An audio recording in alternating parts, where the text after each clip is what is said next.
चलिए आइए, नमस्कार। आप देख रहे हैं the global education live channel को। तो आइए, काफ़ी विद्यार्थी का कमेंट था कि सर यूट्यूब पे बहुत कम कंटेंट ला रहे हैं, बहुत कम दिखाई दे रहे हैं। तो बात ऐसा है कि अभी थोड़ा काफ़ी बिजी चल रहा हूँ मैं, तो इसीलिए यूट्यूब पे बहुत कम कंटेंट आ पा रहा है। जो भी बच्चे बैच परचेज कर रखे हैं उन्हें तो डेली हम मुलाकात कर रहे हैं ना। बाकी जो भी भाई बहन हमारे यूट्यूब से देख रहे हैं, फेसबुक से देख रहे हैं, इंस्टाग्राम से देख रहे हैं, तो उन लोगों के लिए थोड़ी सी परेशानी है, क्योंकि इधर जॉब भी करना पड़ता है, आप लोग को क्लास भी लेना पड़ता है, खुद की ज़िंदगी भी है। तो सारी चीज़ों को देख करके अगर चला जाए तो थोड़ी टाइम की किल्लत है, कहें तो टाइम की कमियां हैं। लेकिन फिर भी सबको 24 घंटा ही मिलता है, आपको भी 24 घंटा मिल रहा है, हमें भी मिल रहा है। लेकिन कोई व्यक्ति 24 घंटा को एंजॉय के रूप में एंजॉय करते हैं और हम आप लोग के साथ काम के साथ करते हैं। उधर ऑफिशियल वर्क होता है, जॉब में जानबे करते हैं क्या परेशानी है, और इधर लगातार बैच पे बैच, तो काफ़ी कंटेंट देने में और पढ़ाने में भी समय वक्त लगता है, इसलिए टाइम नहीं मिल पा रहा था। तो क्षमा प्रार्थी हूँ आप लोगों के लिए। तो आज हम पढ़ेंगे, जैसा कि आप हेडलाइन में देख रहे हैं, गंगा नदी तंत्र रिवर सिस्टम को देखेंगे पूरी एकदम पीपीटी स्लाइड के जरिए। कहाँ कहाँ से एंट्री किया, कहाँ से निकला, गंगा नदी बिहार में कितना किलोमीटर बहती है, पूरे गंगा जो है वो कितना किलोमीटर बहती है। तो सारे चीज़ों की चर्चा हम आज इस स्लाइड के अंदर करने वाले हैं, ठीक है। तो आज की टॉपिक बहुत ही मज़ेदार होने वाला है ना, आप देख सकते हैं। तो हम पढ़ेंगे बहुत ही ध्यान लगाकर और मेहनत तरीके से, बस बारीकियों को समझेंगे। केवल हम पीपीटी स्लाइड के जरिए आपको एक एक विजुअल चीज़ों को दिखाएंगे। आप खुद समझ सकते हैं कि जब इतनी सारी विजुअल चीज़ें हैं तो आपको कहीं परेशानी होने वाली चीज़ नहीं है कि गंगा नदी कहाँ से निकाल रहे हैं, कहाँ तक पहुँचा रहे हैं। तो ये सारी चीज़ें मैप के जरिए भी हम दिखाएंगे। तो उम्मीद करते हैं कि आप लोग बेहतर तरीके से आप लोग ध्यान दीजिएगा और पूरी फुली कंसंट्रेट यहाँ करना है आप लोगों को, ठीक है। चलिए आइए देखते हैं, आज की क्लास शुरू करते हैं। कुछ बच्चा का कमेंट क्या है, चलिए जल्दी जल्दी कमेंट कीजिए। नमस्कार सर, नमस्कार। चलो चलो बढ़िया, काफ़ी बच्चों आज हमारे साथ लाइव में जुड़े हुए हैं। अभी देखिए हम एक ही बार में 4 जगह लाइव हैं, एप्लीकेशन पे, यूट्यूब पे, फेसबुक पे, जितना भी सोशल मीडिया है लगभग जगह लाइव हैं, और हर जगह के बच्चे काफ़ी जुड़े हुए हैं। लगातार कमेंट चल रहा है, उसको स्टॉप कीजिए। सर आप तो हीरो लग रहे हैं। अच्छा चलिए बढ़िया है। देखिए, अच्छाई और बुराई देखने वालों की नज़रिया में होता है। अगर हम आपको अच्छे लग रहे हैं इसके मतलब आप अच्छे हैं, ठीक है। तो चलिए आज हम पढ़ेंगे गंगा रिवर। ऐसे पढ़ोगे तो ज़िंदगी भर याद रहेगा, है ना। कैसे पढ़ना है, ऐसे पढ़ना है ना। सबसे पहले गंगा नदी की बात करें हम, कि गंगा नदी उद्गम होता कहाँ से है, निकलता कहाँ से है, ठीक है।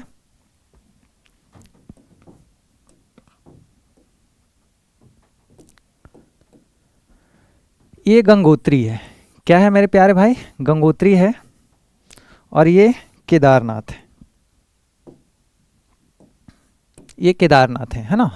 और ये बद्रीनाथ है, ठीक है।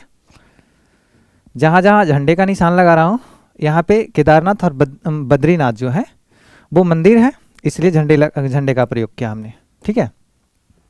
ये धौली गंगा है, बद्रीनाथ और धौली गंगा, ठीक है, जहाँ पे ये संगम मिलते हैं, ठीक है। ये अलकनंदा नदी यहाँ से गुजरती है, क्या है, अलकनंदा नदी, ठीक है। इधर से एक नंदाकिनी नदी आती है, क्या है मेरे प्यारे भाई, नंदाकिनी नदी, है ना। इसके बाद पिंडार नदी है, ठीक है। ये 2 नंबर पॉइंट पे मिलती है नंदाकिनी, 1 नंबर पॉइंट पे धौली गंगा मिलते हैं, ठीक है। और 3 नंबर पॉइंट पे पिंडार नदी मिलता है। और ये नदी कौन सा आ रहा है टोटल, सब जो मिक्सित होकर जो नदी आ रहा है वो अलकनंदा नदी है, ठीक है। और जो केदारनाथ से एक नदियाँ निकलती है वो 4 नंबर पे मिलती है, ठीक है। इसको मंदाकिनी नदी कहा जाता है। केदारनाथ से जो नदी निकला वो क्या है, मंदाकिनी नदी है। फिर इधर गंगोत्री ग्लेशियर से एक निकलती है जो भागीरथी नदी के नाम से निकलती है यहाँ से। ठीक है, हम ये चीज को पढ़ा रहे हैं कि गंगा नदी का निर्माण कैसे हो जाता है ना। तो मिक्सित नदी होकर के गंगा नदी बनता है, ना कि एक नदी सीधे गंगा निकल गई है। तो वही मिक्स को बता रहे हैं, ये गंगोत्री हिमालय से निकलती है। ठीक है, ये भागीरथी बन के निकलती है। यहाँ पे एक टिहरी बांध है। कौन सा बांध है? भागीरथी नदी पे टिहरी बांध है। कौन सा बांध? इस नदी पे टिहरी बांध है। ठीक है, और इधर से एक भिलांगना नदी निकलती है। ये दोनों मिक्स होकर के 5 नंबर पे पॉइंट पे आके मिल जाती है। ठीक है, इसे विष्णु प्रयाग, नंद प्रयाग, कर्ण प्रयाग, रुद्र प्रयाग, देव प्रयाग कहा जाता है। ठीक है, तो ये क्या है? देव प्रयाग है। ओके, यहां तक आप लोग को समझ में आ गया। अब यहीं से जो होता है गंगा नदी का निर्माण होता है। क्या होता है मेरे प्यारे भाई? अब सोचिए कितना जगह से गंगा का संगम बन के यहां से गंगा नदी का निर्माण बनता है। अब यहां से गंगा नदी का स्टार्ट होता है। ठीक है, तो हम यही समझाना चाह रहे थे कि गंगा नदी जो सीधे सीधे आप लोग पढ़ लेते हैं, तो बारीकियों को समझाने के लिए हमने इस चीज़ों को लाया आपको। कहाँ कहाँ से? गंगोत्री से, ठीक है, केदारनाथ से, बद्रीनाथ से, ठीक है, और धौली गंगा से। धौली गंगा, नंदाकिनी, पिंडार, और इधर मंदाकिनी नदी, इधर भिलांगना, भागीरथी नदी, सबका संगम 5 नंबर पॉइंट पे मिलके ये ऋषिकेश में प्रवेश करती है। ऋषिकेश से हरिद्वार में, और हरिद्वार से यूपी और बिहार तक पहुंचती है। ठीक है, वही सेम चीज है गंगोत्री ग्लेशियर से, संतोपथ ग्लेशियर से। ठीक है, और संतोपथ ग्लेशियर से देखिए कौन कौन जो नदी बहता है, वो धौली गंगा हो जाता है, नंदाकिनी नदी हो जाता है, पिंडार नदी हो जाता है। ठीक है, जहां पे धौली गंगा आकर मिलती है, ठीक है, उस पॉइंट को विष्णु प्रयाग कहा जाता है। हमने क्या बोला? जहां पे धौली गंगा मिलता है वहां पे क्या है? 1 नंबर पॉइंट पे विष्णु गंगा आकर के मिलता है। ठीक है, दूसरे नंबर की बात करें, जहां पे नंदाकिनी नदी मिलता है वहां नंद प्रयाग बन जाएगा। याद रखिएगा नदी का नाम इस तरीके से कि नंदाकिनी नदी, नंद प्रयाग। ठीक है, नंदाकिनी नदी 2 नंबर पे मिला, नंद प्रयाग बना। कर्ण प्रयाग, जहां पे पिंडार नदी मिल रहा है। कौन सा नदी? पिंडार नदी।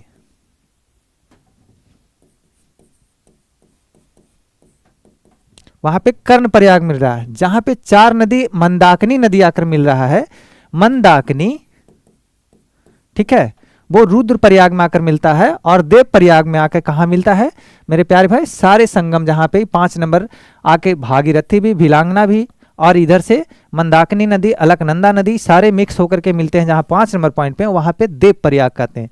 देव किस लिए कहते हैं? क्योंकि सब देवों का जो भी मिक्स चीजें थी यहां पे आके सबका संगम हो जाता है। ये हो गए देव प्रयाग। अब उम्मीद करते हैं कि आप लोग को गंगा नदी का जो उद्गम हो रहा है, कहाँ कहाँ से आके सोर्स मिला है, वो समझ में आ गया होगा। मेन पॉइंट ये 5 नंबर है जो देव प्रयाग है। अब देव प्रयाग के आगे की कहानी जब हम कहते हैं तो यहां देखिए, ये हो गया विष्णु प्रयाग, नंद प्रयाग, कर्ण प्रयाग, रुद्र प्रयाग और देव प्रयाग। देव प्रयाग से गंगा नदी निकल जाता है। ठीक है, अब हमारे यूपी में प्रयागराज, ठीक है, गाजीपुर, छपरा, पटना, हाजीपुर, कटिहार होते बिहार से निकल जाता है। ठीक है, अब बिहार होते निकल जाता है। बिहार में कौन कौन से नदी यहाँ पे मिलता है, कौन कौन से जिला से होकर गुजरता है, इस सारी नदियों का चर्चा हम करेंगे। ठीक है, कुल मिलाकर के अभी मैं बता दूं, गंगा कहाँ गया भारत का नक्शा? चलिए अब इस नक्शे के जरिए एक बार आप लोग ध्यान से सुनिएगा। ये तो J&K है, जम्मू एंड कश्मीर। पहले एक बार राज्य को चर्चा कर देते हैं हम। ठीक है, ये आपका ये जो ही जैसा दिख रहा है ये हिमाचल प्रदेश है। क्या है मेरे प्यारे भाई? ये है हिमाचल प्रदेश।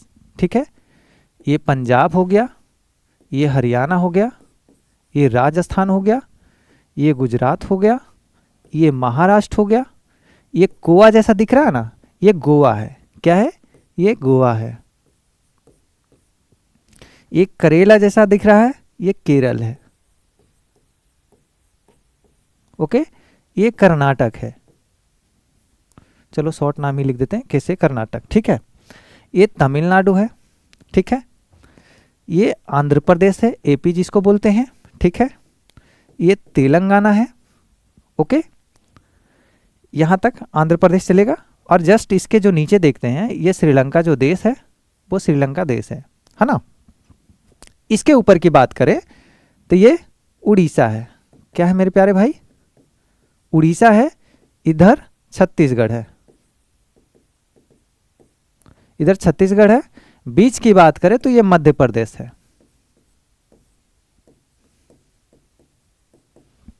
ये जो छोटा सा दिख रहा है ना आपको, यही दिल्ली है। क्या है मेरे प्यारे भाई? दिल्ली है। अभी आम आदमी पार्टी का और बीजेपी के जरिए चल रहा था जो चुनाव, आप देख ही सकते हैं नतीजा। यही दिल्ली की बात है। यही दिल्ली सल्तनत के लिए ऐतिहासिक युद्ध भी हुआ। इतिहास में बहुत चीज़ें पढ़ने को मिलता है। दिल्ली सल्तनत, ठीक है, आज भी दिल्ली सल्तनत का खेल चल रहा है। अब आम आदमी पार्टी की तो हार हुई इस बार की चुनाव में, बीजेपी का सत्ता बना है। अब आगे देखिए दिल्ली का विकास होता है या सत्यानाश होता है, ये अब निर्भर करता है आगे की कार्यों पर। खैर, पॉलिटिकल चीज़ें पर अभी चर्चा ना करेंगे, आते हैं अपने टॉपिक की ओर। तो ये हो गया, ठीक है। ये उत्तराखंड है। क्या है? उत्तराखंड है। ये है यूपी। ये क्या है? यूपी है। और ये अपना बिहार है, ओके। ये झारखंड हो जाएगा, पड़ोसी राज्य। और ये पश्चिम बंगाल है, जिसको वेस्ट बंगाल कहते हैं। वेस्ट बंगाल से एक नई चीज़ें आया है मेरे दोस्त, आप लोग कमेंट करके जल्दी से बताइए कि ममता बनर्जी वेस्ट बंगाल की नाम यानी पश्चिम बंगाल की नाम चेंज करने के लिए अभी बहुत ज़्यादा बहस चल रहा है। तो बताइए वेस्ट बंगाल को, पश्चिम बंगाल को नाम चेंज करके कौन सा नाम रखने वाले हैं, जिसके लिए मांग किया जा रहा है। तो जल्दी से कमेंट करके आप लोग बताइए कि जो पश्चिम बंगाल का नाम चेंज करवा रही हैं ममता बनर्जी, उसका दूसरा जो नाम होने वाला है वो क्या होने वाला है। बहुत करेंट न्यूज़ है और करेंट के साथ हम अवगत भी कराते हैं आप लोगों को। तो आप हमें बताइए कि जो वेस्ट बंगाल है उसका नाम चेंज करके क्या मांग रही है कि क्या होना चाहिए, पश्चिम बंगाल को दूसरा नाम क्या होना चाहिए। चलो किन्हीं का ऑप्शन आ रहा है, चलो भाई ए में ऑप्शन दे देते हैं। पश्चिम बंगाले रहने दो एक, ठीक है। एक बंग रहने दो, बी में बंग रहने दो, सी में बांग्ला रहने दो और डी में बंगाल रहने दो, ठीक है। चलो एक और ई ऑप्शन दे देते हैं आप लोगों को, ठीक है। नन ऑफ दिस, चलो नॉट, इनमें से कोई नहीं। जल्दी जल्दी फटाफट आंसर दो, इसका क्या होगा। पश्चिम बंगाल का नाम चेंज होकर के क्या डिमांड किया जा रहा है कि ये नाम होना चाहिए। चलिए, बहुत लोग हैं नन ऑफ दीज में, क्योंकि सच में किन्हीं को पता नहीं है। तो चलिए हम ही बता देते हैं आपका मेरे प्यारे भाई, जो आपका आंसर होने वाला है, ठीक है, बांग्ला। क्या होने वाला है? बांग्ला। ममता बनर्जी की कहना है कि हमें पश्चिम बंगाल के नाम चेंज करके बांग्ला रखा जाए। क्या रखा जाए? बांग्ला रखा जाए, ठीक है। और बंगाल की जो भाषा भी है बंगाली है, ठीक है। तो उसी प्रकार से उसी तर्ज पे बांग्ला इनका नाम रखने के लिए डिमांड किया जा रहा है। अब देखिए पारित होता है नहीं होता है ये आगे की बात है, लेकिन अभी करेंट है और इससे अवगत आप लोगों को होनी जरूरी है कि पश्चिम बंगाल का नाम चेंज करके क्या रखने वाले हैं, तो बांग्ला रखने वाले हैं, ठीक है। चलिए आगे टॉपिक की ओर चलते हैं हम लोग। वेस्ट बंगाल तक हो गए हम लोग। ये जो अंगूठा जैसा दिख रहा है ना, ये सिक्किम है। क्या है मेरे प्यारे भाई? ये सिक्किम है, ठीक है। ये एपी है यानी कि अरुणाचल प्रदेश, ठीक है। ये एपी, ये मणिपुर, नागालैंड। क्या है मेरे प्यारे भाई? ये जो ऊपर देख रहे हैं ना, ये नागालैंड है ना, और ये मणिपुर है, ये मिजोरम है। क्या है? ये मिजोरम है और ये त्रिपुरा है। और जो ये बचा ये है मेघालय, ये क्या है मेघालय, और ये है असम। अभी हम इसलिए बताया आप लोगों को, इसकी चर्चा इसलिए हमने किया कि आप एक खाली घर में जब देखोगे तो आपको बेहतर तरीके से समझ में आएगा कि है क्या। और देश की बात करें तो इधर तो चीन हो जाता है पूरा, ठीक है, इधर पाकिस्तान है, इधर अफगानिस्तान है, ठीक है, इधर अरब सागर बहता है, इधर नीचे जो होता है हिंद महासागर होता है, और इधर बंगाल है। इधर देखो ये जो क्षेत्र है ये बांग्लादेश है, यानी कि इधर बंगाल की खाड़ी पड़ेगा। क्या है मेरे प्यारे भाई, इधर बंगाल की खाड़ी पड़ेगा। तो इससे पहले हमने बताया था कि अरब सागर में गिरने वाली नदियों को गोदी में गंगा, है ना, ट्रिक के जरिए, और बंगाल की खाड़ी में भी ट्रिक आप लोग के लिए लाने वाले हैं। तो ये सारे राज्य के बारे में पता चल गया कि कौन राज्य कहाँ कहाँ था। और अब हम कर रहे हैं नदियों की चर्चा। तो नदियों की चर्चा में ये चीज़ को हम एक बार अब मिटा देते हैं। अब नदी जो गंगा नदी निकलता है वो कहाँ कहाँ गुजरता है, वो चीज़ों की चर्चा करने वाले हैं। मेन मुख्य उद्देश्य था क्या हमारा, गंगा नदी को पढ़ना। तो गंगा नदी ये है, ये बिहार से इधर होते हुए निकल लेता है, ठीक है।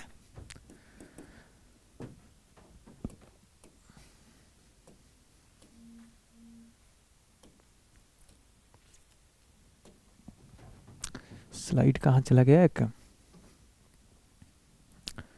अब जो बताने वाले थे, जैसा कि आप देख रहे हैं ये संतोपथ ग्लेशियर है, ठीक है, संतोपथ ग्लेशियर है। गंडक नदी, घाघरा, बागमती, ये सारी बिहार की चर्चा है। सॉरी एक पीपीटी स्लाइड गायब हो गया, चलो कोई बात ना, चलो आते हैं इसी पे। यहां पे है मानसरोवर झील। क्या है, मानसरोवर झील है। यहां से एक नदी निकलता है यरलुंग जांगपोक के नाम से, ठीक है। और ये नदी आकर के यहाँ घुसता है अरुणाचल प्रदेश में, अरुणाचल से असम में, और असम से सीधे बांग्लादेश होते हुए ये मिल जाता है बंगाल की खाड़ी में, ठीक है। और इधर से गंगा नदी निकलता है, एक हुगली बन के पश्चिम बंगाल में चला जाता है, और एक चला जाता है कहाँ मेरे प्यारे भाई, एक चला जाता है बंगाल की खाड़ी में। जहाँ पे ये दोनों का संगम होता है इसे मेघना कहते हैं, ठीक है। और मेघना नदी बनकर ही ये कहाँ बह जाता है, बंगाल की खाड़ी में बह जाता है। तो कहाँ से निकला, गंगोत्री हिमनद से निकल के गंगा यूपी बिहार होते हुए पश्चिम बंगाल में एक हुगली नदी बन करके वेस्ट बंगाल में चला जाता है। और वही नदी एक जो गंगा आ रहा है यहाँ से, ये चला जाता है बंगाल की खाड़ी में। और इधर से एक मानसरोवर झील से जो यारलुंग जांगपोक के नाम से, सांगपो नदी के नाम से, ठीक है, जगह जगह पर इसका नाम चेंज होते रहता है, ठीक है। ये सांगपो नदी के नाम से आकर के अरुणाचल प्रदेश में एंट्री मारता है, असम के रास्ते यहाँ होते हुए कहाँ, बंगाल की खाड़ी में गिर जाता है। अब हम जो चर्चा करने वाले हैं, मेन बात है बिहार स्पेशल की। और बिहार में गंगा नदी कहाँ से एंट्री करता है, कहाँ निकलता है, कितना किलोमीटर तक बहता है, ये सारी चीज़ों की चर्चा हम आगे करेंगे, ठीक है। ये है बिहार की नदियाँ। क्या है मेरे प्यारे भाई, बिहार की नदियाँ। अब देखिए यहाँ पे क्या है, जो मेन जगह है हम वहाँ दिखाने वाले हैं। ये बिहार में जो गंगा नदी एंट्री करता है, ये जो आप चौसा देख रहे हैं, चौसा क्षेत्र, ठीक है, ये बक्सर, आरा, छपरा, ठीक है, सारण, ठीक है, इस जगह इलाके से चौसा नदी गंगा नदी कहाँ प्रवेश करता है, सबसे पहले बिहार के चौसा जगह पे होते हुए ये बक्सर किनारे हुए, देखिए यहाँ से करमपुर होते हुए बक्सर के किनारे इधर से गंगा नदी प्रवेश करती है, और इधर आकर के सारण होते हुए अपना पटना जिला में एंट्री कर जाता है। वही चीज़ देखिए यहीं पे चौसा है, ठीक है, जहाँ पे नदी आया, ओके। अब इधर से जो नदी आ रहा है, सबसे पहला नदी जो मिलता है ऊपर से आकर के, ऊपर कहाँ, यानी कि नेपाल। क्या है मेरे प्यारे भाई, ऊपर में क्या है, नेपाल है। ये सारी जो नदियां निकलता है नेपाल से होकर के आता है। ये गंडक नदी आकर के मिल जाता है गंगा में, ठीक है। ये बूढ़ी गंडक आकर मिलता है, बागमती मिलता है, कमला मिलता है, कोसी मिलता है।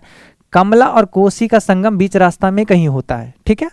और इसको और बागमती इधर ही मिलता है। उसके बाद ये कोसी नदी बिहार में प्रवेश करता है। उसके बाद इधर से आकर के ये महानंदा नदी प्रवेश करता है। नीचे की बात करें, ठीक है, तो ये कर्मनाशा नदी सबसे पहले एंट्री करता है, फिर सोन नदी करता है, ठीक है। जो सोन नदी इधर मध्य प्रदेश से आकर के यहाँ गंगा में मिलता है। उस जगह का नाम बताएंगे, प्रॉपर जगह का, कि कहाँ कहाँ मिलता है, ठीक है। ये देखिए, ये गंगा नदी यहाँ से प्रवेश कर रहा है, ओके। ये बक्सर जिला है, ये आरा जिला है, ठीक है, और ये छपरा जिला है, ये हाजीपुर है, ठीक है, यहीं पे सारण भी है, ठीक है। तो ये है गंगा नदी, ये पटना, ओके। ये जो देख रहे हैं नदी, यही गंडक नदी आ रहा है, मुजफ्फरपुर होते हुए हाजीपुर में आकर के मिलता है। बात किया जाए कि गंगा नदी, जो गंगा नदी में जो गंडक नदी मिलता है वो कहाँ मिलता है, तो वो कहाँ मिलता है मेरे प्यारे भाई, ये हाजीपुर में आकर के मिलता है, ठीक है। ये बूढ़ी गंडक नदी नेपाल से होकर के आता है, ये मोतिहारी डिस्ट्रिक्ट होते हुए, ठीक है।